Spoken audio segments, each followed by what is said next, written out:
सुप्रभात छात्रों।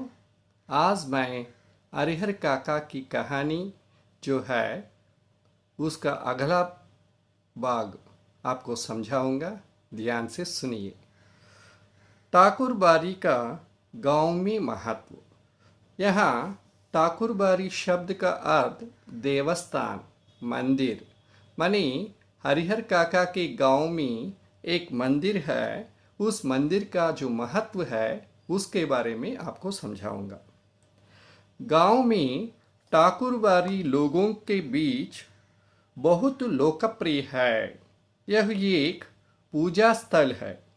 इसकी स्थापना के विषय में ठीक ठीक जानकारी किसी को नहीं है।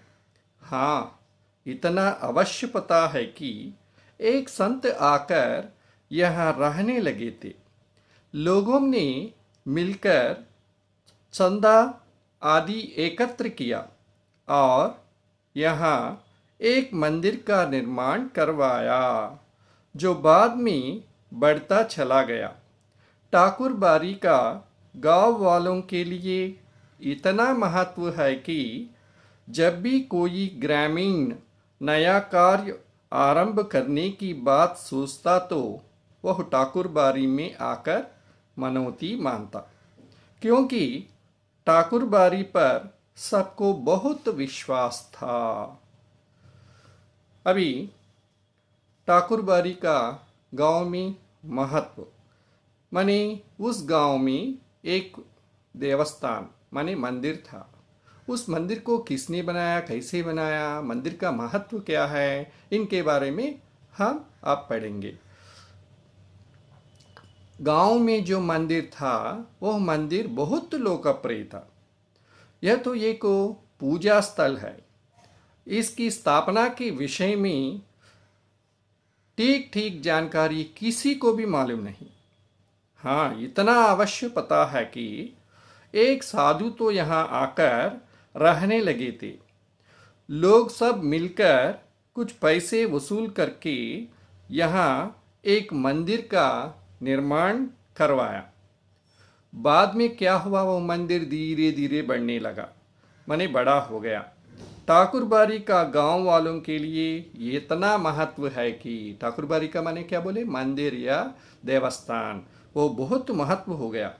जब भी कोई ग्रामीण कार्य आरंभ करने की बात सोचता तो ग्रामीण प्रांत में कोई भी कार्य शुरू करने के पहले लोग तो क्या करते हैं, मन में पहले उस मंदिर जाकर वहाँ तो भगवान से मनौती मानता है। मनौती माने अपनी इच्छाओं को पूर्ण करने की बात, क्योंकि मंदिर पर सबको बहुत विश्वास था।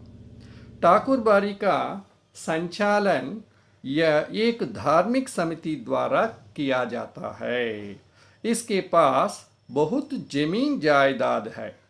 यहाँ अधिकांश समय ईश्वर का भजन कीर्तन चलता रहता है। जब कभी गांव में कोई बड़ी आपदा आती है तो ठाकुरबाड़ी के द्वार सभी के लिए खोल दिए जाते हैं। संचालन का मतलब उसको चलाना। आपको मालूम है, आपका घर है, घर चलाना चाहे तो कौन है, माता पिता।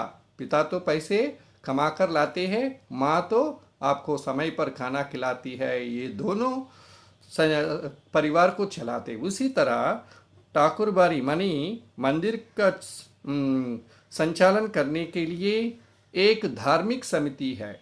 उस धार्मिक समिति के द्वारा यह संचालन किया जाता है। धार्मिक समिति माने रिलीजियस कमिटी। इसके पास बहुत जमीन जायदाद है। आपको मालूम है, हम तिरुपति में देख रहे हैं ना, भगवान बालाजी है। लोग अपनी इच्छाएं जो हैं वे पूर्ण होने के बाद भगवान को पैसे चढ़ाते हैं और सोना चांदी ये सब, इनसे क्या करते हैं, मंदिर को बढ़ाते हैं। जब हम बहुत छोटे हैं उस समय तिरुपति जैसा है आज वैसा नहीं है, क्योंकि विस्तार हो रहा है और जाने वाले लोगों को जो फैसिलिटीज़ है, सुविधाएं बढ़ रहे हैं। यहाँ अधिकांश समय ईश्वर का भजन कीर्तन चलता रहता है। आपको मालूम है हर मंदिर में शाम को 6 बजे से 8 बजे तक भक्तजन आते हैं और भजन और कीर्तन गाते हैं। वैसे ही यहाँ भी जब कभी गांव में कोई बड़ी आपदा आती है तो ठाकुर बाड़ी के द्वार सभी के लिए खोल दिए जाते। आपको मालूम है फ्लैट्स और भूकंप ऐसा आने से क्या होता है, लोग तो अपने अपने घरों से बाहर आ जाते हैं क्योंकि पानी में डह जाएगा ना। इसलिए ये मंदिर तो कुछ ऊंची स्थान पर बना हुआ है, इसलिए लोग ऐसा ऐसी आपदाएं आने पर मंदिर में प्रवेश कर लेते हैं, अपने प्राणों को बचाते हैं। समझे? आगे देखिए, लेखक और ठाकुर बाड़ी। लेखक की राय ठाकुर बाड़ी के विषय में बहुत अच्छी नहीं है। उसके विचार में यहाँ रहने वाले साधु संत कुछ करते धरते नहीं हैं। हाँ, ठाकुर जी को भोग लगाने के नाम पर अच्छा अच्छा भोजन करते हैं। इसके अतिरिक्त वे लोगों को अपनी बातों से मूर्ख बनाते हैं, जिनमें लोग फंस ही जाते हैं। लेखक और ठाकुर बाड़ी माने लेखक को मंदिर से कैसे लगाव है उसके बारे में, और लेखक को मंदिर के प्रति किस प्रकार की का अभिप्राय है उसके बारे में। लेखक की राय, राय का मतलब अभिप्राय, ठाकुर बाड़ी के विषय में बहुत अच्छी नहीं है। माने उस मंदिर के बारे में लेखक के मन में अच्छी भावना नहीं है। क्यों? माने लेखक के विचार में उस मंदिर में रहने वाले जो साधु संत है ये कुछ नहीं करते, बैठते हैं और भगवान को हर दिन नैवेद्य रखते हैं ना, भोग लगाते हैं ना, उस नैवेद्य के रूप में ये लोग तरह तरह के पकवान बनाते हैं, उनको भगवान के नैवेद्य रखने की बात बोलकर ये लोग खाते हैं। ठाकुर जी को भोग लगाने के नाम पर अच्छा अच्छा भोजन करते हैं।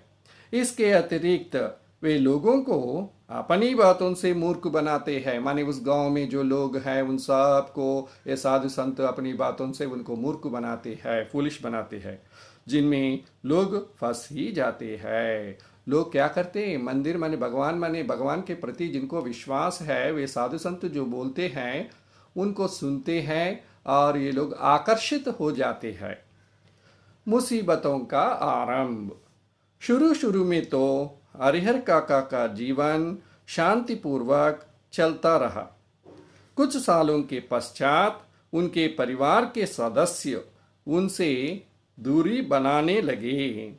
उनके मान सम्मान में भी कमी आने लगी।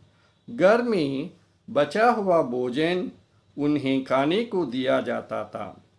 यदि वे बीमार हो जाते तो उनकी सेवा करने के लिए कोई नहीं आता। यहाँ तक कि उस समय उन्हें पानी पीने के भी लाले पड़ जाते थे। बीमार में वह स्वयं उठकर अपनी ज़रूरतों को पूरा किया करते थे। ऐसे में उन्हें अपनी दोनों पत्नियों की बहुत याद आती थी। अब यहाँ तो हरिहर काका के जीवन में भी मुसीबत आए थे। ये मुसीबत कैसे आरंभ हुए यहाँ कहानीकार बोल रहे थे। शुरुआत में तो हरिहर काका का जीवन बहुत शांतिपूर्ण से चलता रहा। कुछ सालों के बाद क्या हुआ मालूम है, उनके परिवार के जो सदस्य हैं ये सब उनसे दूरी बनाने लगे। माने पहले जो रिश्ता है वैसे नहीं रहते थे। उनके मान सम्मान में भी कमी आने लगी। पहले अपने भाई के प्रति अच्छी तरह लाड प्यार से बोलते थे, ऐसा अच्छा खाना देते थे ऐसा, लेकिन कुछ साल होने के बाद वे तो बातें नहीं कर रहे हैं, दूर रख रहे हैं, समय पर खाना नहीं दे रहे हैं, अच्छा खाना भी नहीं दे रहे। घर में बचा हुआ भोजन उन्हें खाने को दिया जाता था। सब लोग खाने के बाद जो बचा कुचा हुआ खाना है उसको तो उसे दे रहे थे।